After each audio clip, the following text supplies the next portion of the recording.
I just want you to understand, like, these guys, you know, when they talk about like Islamist fundamentalists, like they're Christian fundamentalists. You have an endless amount of monolithizing of Muslims, and you never have the same like you have the capacity to dissect Christian nationalism as a separate thing, but you have to understand like these guys are basically the same as fucking Al Qaeda.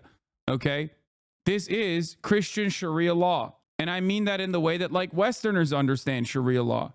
They are insane fundamentalists, and they are closer to seizing power than ever before. Holy, that is so crazy. Wait, just kidding. They literally only want that. They want that so bad that they're fine with it coming from a fucking fascist. They are not fearful of fascism. They feel like fascism is yet another way to project power. What is this? Sorry for spamming this, but this touches on everything. What? Trump draft executive order would create board to purge generals? Oh, yeah, this is what I was talking about earlier. June 30th, 1934, Hitler would embark on a multi-day campaign in which he would purge Yahtzee leadership of people he deemed too powerful or opponents of his. This would be called the Night of the Long Knives. He did this so that he could ensure there would be no checks and balances of him as he tried to enact the more extreme parts of his agenda. By July 3rd, hundreds of Yahtzee leaders would be dead or fleeing for their lives. I hate knowing history right now. I mean, it's I'm not gonna lie, calling the politicians weird was better than calling supporters names, even if it was misconstrued, because we learned this lesson with deplorables in Canada when our prime minister called conservative voters bad too. No, dog. You can't call Trump supporters garbage, even if you're the president, and then fucking turn around and say we want a Republican Party. We like the Republican policies. You can't call them fascists and then say we want fascism. That's the problem. If they're garbage, say so and put up a fucking fight. Nobody likes a phony. Nobody likes a fake. You can't fucking turn around and consistently try. You can't turn around and consistently try to win over Republican voters when you got your own base of support that you're just undermining and casting aside, tossing aside. Border bill wall, discourse, hypocrisy. Exactly. So fucking stupid. People are dumb, but even dumb people respond to hypocrisy. Okay? The dumbest person you know still cares about hypocrisy. In many instances, they care about hypocrisy more than they care about anything else. Okay? That's the problem. And I think people just don't understand that problem or refuse to understand the problem. Pete Hegseth wrote a book. Okay?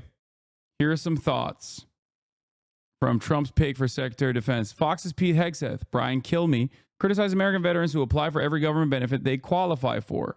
Hegseth tars veterans using all their government benefits as dependent, while Kilmeade suggests they lack personal integrity.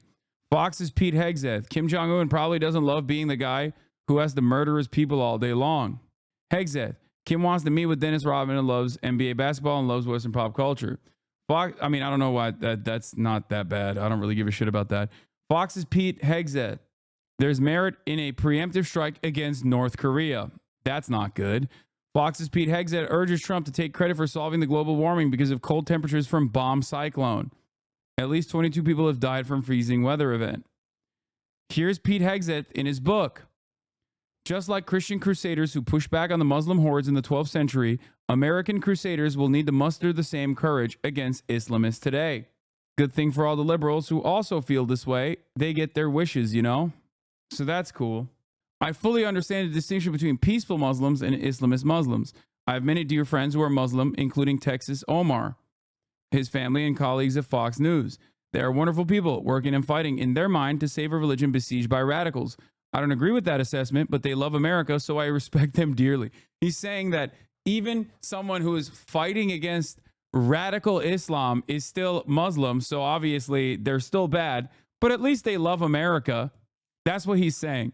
But they are under siege. Next to the communist Chinese and their global ambitions, Islamism is the most dangerous threat to freedom in the world. It cannot be negotiated with, coexisted with, or understood.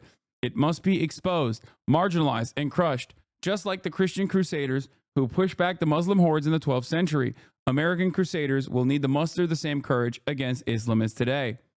Islamists and even mainstream Muslims use aggressive tactics to exploit American tolerance as utter weakness in order to achieve accommodations. Bro, I just want to say something here, but this is literally, is this destiny or is this the upcoming defense secretary, you know? The person in charge of the Department of Defense. Sounds exactly like my naysayers. Sounds exactly like a lot of the people who have cast me aside as a dangerous Islamist extremist. Maybe they're excited at this, despite the fact that they were so scared of the Trump administration. Unlike me, though, you know?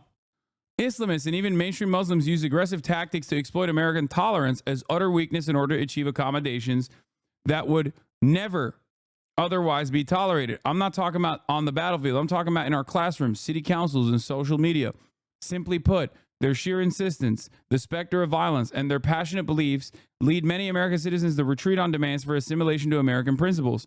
A reality we've seen powerfully in Minnesota among a large Somali refugee population. Muslims insist, making others feel as though they are under the gun or somehow wrong. Bigots, the leftists cry, for fear of public reprisal and cries of intolerance against anyone who questions their religious demands. Most Americans simply cave into a stubbornly insular Muslim community. Here's Pete Hegseth praising Trump for wanting to ban Muslims from the country. Hegseth wrote that Trump was right to call for a total and complete shutdown of Muslims entering the United States. As usual, President Trump has been and continues to be willing to say and do the things most American political leaders would never have the guts to do. In December 2015, candidate Donald Trump called for a total and complete shutdown of Muslims entering the United States until our country's representatives can figure out what the hell is going on. He was right then, and once in office, tried to implement a more tailored ban from certain countries with large populations of Islamists. It was tied up in the courts until going into partial effect. With a win in the courts, he now plans to expand it. The result, it's 2020, and half the country, more than half of elected officials, and almost everyone in the media still have no idea what the hell is going on, except for President Trump. Our leaders still don't take the threat of Islamism seriously. Some of his excerpts are insane. One of the best in the business, U.S. candidate John James is a big fan of anti-Muslim bigot Pete Hegseth. Hegseth pushed an anti-Muslim rhetoric on Fox News in February 2016 about Hamtramck, Michigan, which has a Muslim majority. Hegseth pushed fears about the assimilation and integration of Muslims. In May 2017, Hegseth criticized the then Minneapolis Mayor Betsy Hodge for giving her State of the City address at a mosque. He stated, "This is the left doing everything they can to fall over themselves to fawn over a new community." In May 2018, Hegseth said of France, "I hate to put it this way, but I think it's true. They've got a slow motion 9/11 happening in their borders in France. Demography matters. Muslims are having 2.6 kids, whereas French-born folks are having 1.6 kids. Muslim French people are not considered French in the eyes of Pete Hegseth. Muslims are not considered American in the eyes of Pete Hegseth. This man will now be in charge of the American Defense Department." Okay? Hegseth is also a supporter of Florida Republican congressional candidate Laura fucking Loomer, who has described herself as a proud Islamophobe, has said, much like Destiny, by the way, has said that she didn't care about the anti-Muslim mass shooting in Christchurch, New Zealand, and has stated that she's in favor of more migrant deaths. Hegseth has repeatedly defended Loomer, said that he hopes she wins and wins big, and posted a now-deleted tweet containing a donation link to her campaign. Hegseth makes his anti-Muslim views clear in his book American Crusade, which was released in May. In it, he wrote, "Just like the Christian crusaders who pushed back the Muslim hordes," we already covered that part. Hegseth also warned about Muslim birth rates in states like Michigan and the number of Muslim candidates who have won political office across the U.S. Today, Europe is sort of waking up to the fact that it has been invaded again, culturally and demographically. According to the Pew Research Center, the Muslim population in Europe, excluding Turkey, was estimated at 30 million in 1990, at 44 million in 2010, and is expected to grow to 58 million by 2030. The number is growing, while birth rates among native Europeans have all dropped. What is the distinction between Muslims who have migrated to Europe or Muslims who were living in Europe versus the native European-born people? Racism. That's it. There is no difference functionally or fundamentally between a Muslim person or a Christian person living in a fucking European nation state, okay? Unless you're a fucking Nazi. Unless you are out of your goddamn mind. And Pete Hegseth certainly is out of his goddamn fucking mind. Many European countries would have declining populations if not for Muslim immigration. Combine these factors over time, and this is what you get. In 2019, the most popular name in England for newborn boys was Muhammad. Could the same thing happen in America? Of course. With enough leftism and enough time, anything is possible for Islamists. He wrote this in his book, by the way. I like that he is making no distinction between the Islamists that he was afraid of versus all Muslims, by the way. Seems like he doesn't care about the fundamentalists, but instead cares about the undesirables, which he thinks all Muslims are, versus, you know. Oh, yeah, by the way, these are some of his wonderful tattoos. Yesterday, Trump announced he's nominating Pete Hegseth as Secretary of Defense. Hegseth is a prominent Fox News personality and a veterans advocate, but he also has strong ties to the Christian far right that I've not seen fully exposed yet. Here he is, rocking the fucking chest piece, the Templar, the Jerusalem cross, okay, and his other Deus Vult tattoo. Christian far right is a coalition between different Christian movements bound together by aggressive theologies and often, but not always, white supremacy. This is the extreme militant end of the spectrum of what is popularly called Christian nationalism. Theologically and socially, there are at least three distinct major strands of the American Christian far right today, with lots of smaller ones too. Radical traditionalist Catholic networks and influencers, Opus Dei, etc. This is the world of J.D. Vance, not my area of expertise, says Matthew D. Taylor, who is a senior scholar at ICJS Baltimore. Okay? You have the born-again Christians and the Catholics and all those fucking people. These are the trad-caths, okay? J.D. Vance is the person that represents this field. Independent charismatic celebrity and spiritual warfare and apostolic networks, often simplistically labeled as the NAR. This is my area of expertise, says Matthew D. Taylor. He is, of course, talking about the Christian movement, the independent spiritual warfare. The apocalypse is now, guys. These are the evangelicals for the most part. Okay. The third major strand of the Christian far right is the Reformed Reconstructionist networks of churches and leaders. This is called the so-called Theobros, usually bearded, chauvinistic, hyper-Calvinist male influencers. These are the circles Hegseth travels in. Here's an article I wrote earlier this year describing the origins of these two Protestant Christian supremacist movements, independent, charismatic /NAR, and Reformed Reconstructionists and their agendas. The Reformed Reconstructionists tend to emphasize post-millennial eschatology, i.e. building the kingdom of God on earth, theonomy, applying biblical law to every society, alternative education, homeschooling or classical XN academies, exclusive male leadership, and masculinity. In 2023, the profile of Hegseth for local Texas magazine, Christian Magazine, he describes, reading Doug Wilson, the godfather today of the Reform Reconstructionist movement, sending his kids to a classical Christian academy, finding fortification of brotherhood. Hegseth apparently attends Pilgrim Hill Reform Fellowship in Tennessee, led by Brooks Potiger, the pastor, and Joshua Hames, pastoral intern. This is a CREC church, part of the denomination founded by Doug Wilson. Hegseth has been a guest on Hames and Potiger's podcast, Reformation Red Pill. Doesn't get much more far-right Reconstructionist than that, and as recently as last month was promoting their podcast. Last year, Hegseth also promoted an Advent devotional published by Hames and Potiger's Forge Press. Like, these guys are... I just want you to understand, like, these guys, you know, when they talk about like Islamist fundamentalists, like, they're Christian fundamentalists. Okay. I know a lot of people growing up in the United States of America have no capacity to see this.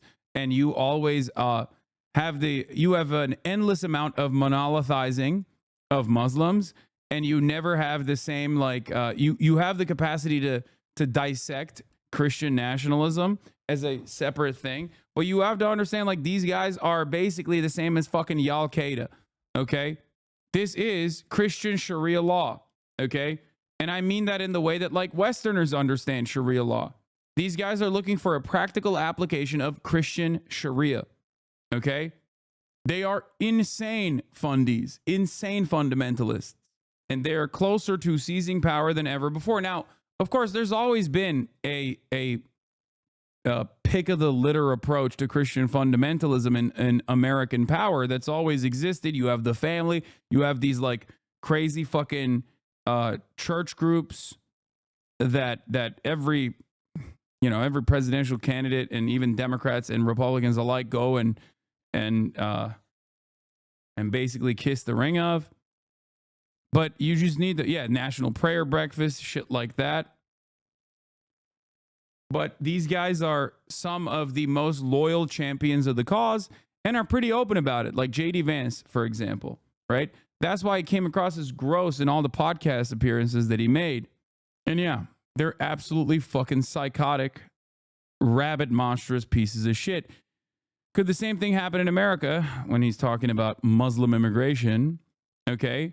With enough leftism and enough time, anything is possible for Islamists. I have reported extensively on Fox News. Certain cities in my home state of Minnesota have started to look much different thanks to the overwhelming and intentional Muslim immigration.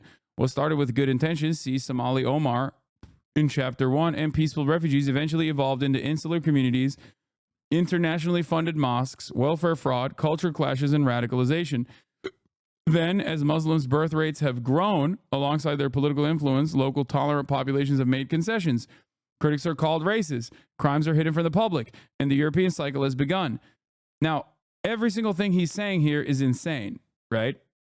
It's not correct. There is no fucking like crimes being hidden. Okay? He's just being a racist and hallucinating something that is not happening. But it doesn't matter with enough people who also are, in Reformed Calvinism, what Hexit is, followers believe in predestination, that they are called by God to the afterlife and others are not, no matter what they do. It's extreme and goes far beyond typical American Protestantism, where you can earn the afterlife simply by believing in Jesus. He likely believes in a violent apocalypse-style culling of the masses where most people go to hell. Isn't that crazy that we have so many prominent, very active, completely insane anime-style religious ideologies in America, and there are tens of millions of people who actively believe in it. And while their numbers are dwindling, their influence at the tippy top has not. As a matter of fact, their influence has become more prominent, I would say, within the Republican Party. That is what's so crazy about this, is that while church attendance is going down, okay, and more people find themselves to be agnostic or atheist and are self-reporting as agnostic or atheist, or not firmly committed to a theoretical or practical application of Christianity, these guys have gained more power, more influence. It is crazy, okay?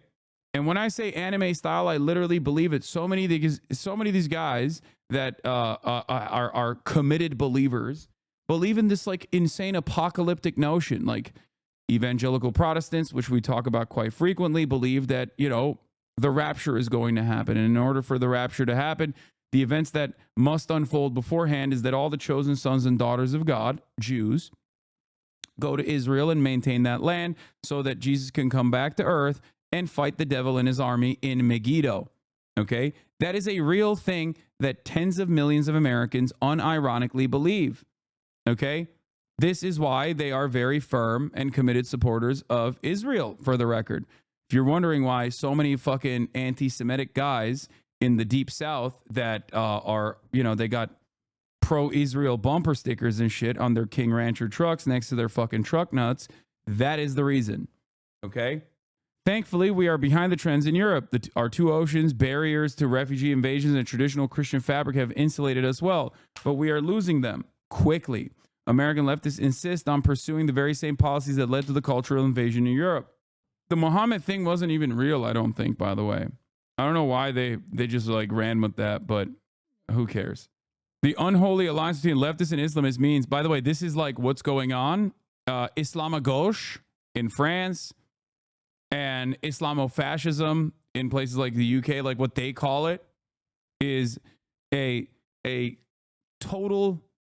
It's basically Judeo-Bolshevism, but now instead of Jews being the outgroup that fascists used to point to, and some still do, the outgroup now is Muslims. Islamo-leftism is what a lot of these new fascists push for. Islamo-Marxism in India, nice. Yeah, in France is Islamo-Gauchisme, Islamo-Communism. On the one hand, by the way, the enemy is both weak and strong, for the record, just so you understand. That's always like the same principle. On the one hand, Nazis used to say the Jews control the banks and the media and yada, yada, yada, and destroying the moral fabric of society, while simultaneously they were saying that they're like, all socialist and that they're all, formative members of the working class. Same principle holds here. On the one hand, they'll say these guys have values that are at odds with Western civilization. They're too barbaric. They're too backwards. Look at the way they treat women. Ironically enough, they want to treat women that way, the Christians, okay? The Christian nationalists, the Christian fascists, right? But they also will say these guys are fucking woke and leftist, okay? They're both simultaneously pushing a trans agenda, okay, a woke agenda alongside the left, but they are also incredibly barbaric, incredibly backwards. It makes no sense. Non-assimilation, the erosion of national allegiance, and the toleration of the intolerable has left the door open for Islamists to establish a foothold in our country. In November 2019, 26 Muslim candidates won elected office in the United States. Muhammad is now a top 10 boys' name in America. What will it be in 2030? Islam equals peace narrative is a naive and cowardly worldview. Just like the Christian crusaders who pushed back against Muslim hordes in the 12th century, American crusaders will need to muster the same courage against Islamists today. Islamists and even mainstream Muslims use aggressive tactics to exploit American tolerance as utter weakness in order to achieve accommodations. We must not only tolerate Islam and Islamists, we must celebrate them, we are told.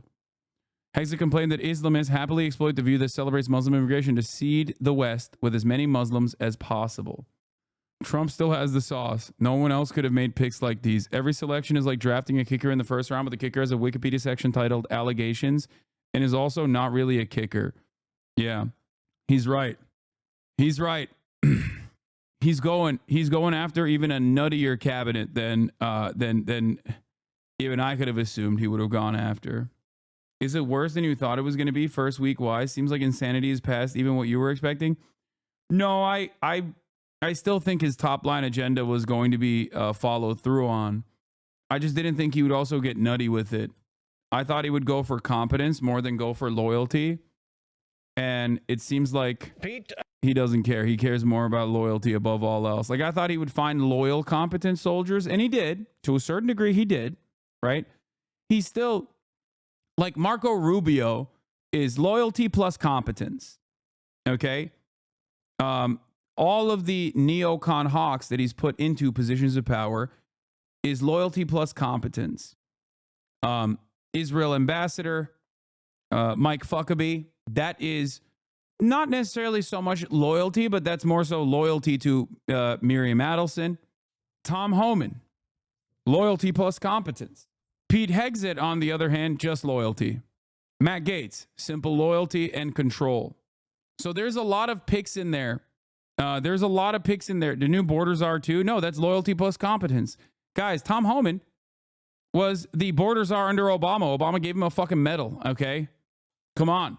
There's a reason why I fucking shit on Obama's legacy all the goddamn time. The deporter-in-chief over here.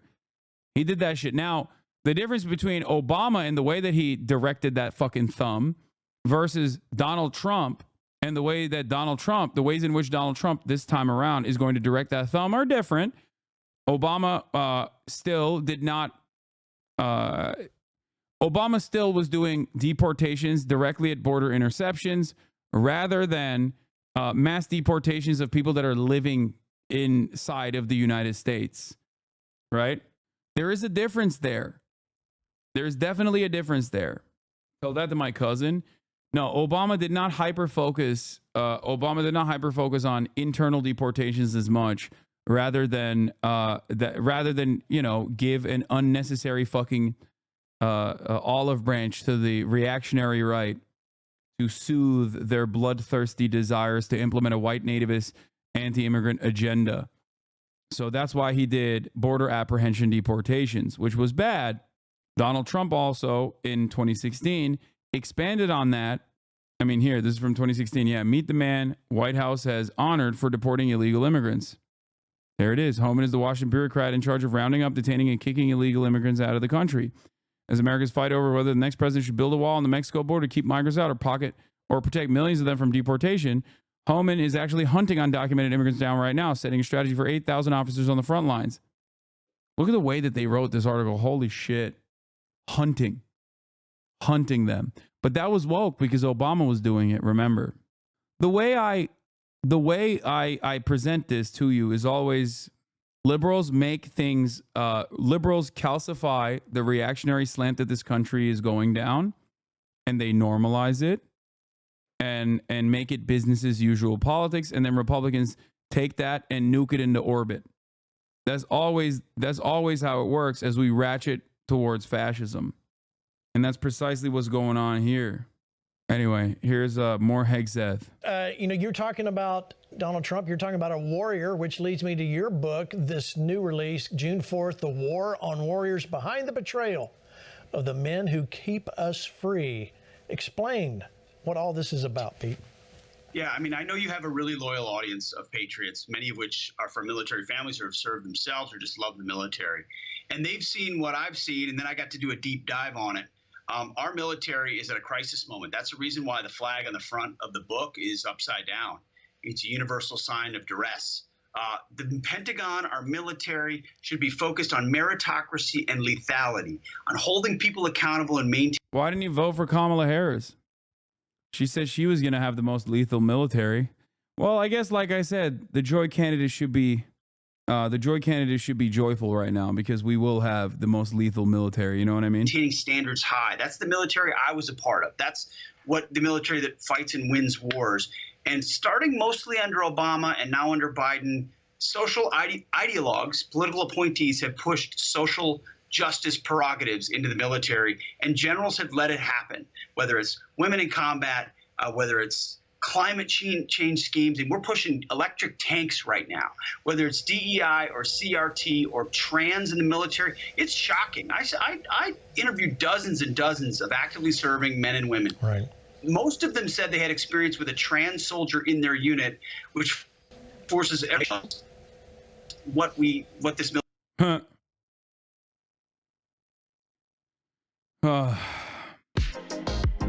God damn, dude. Holy shit.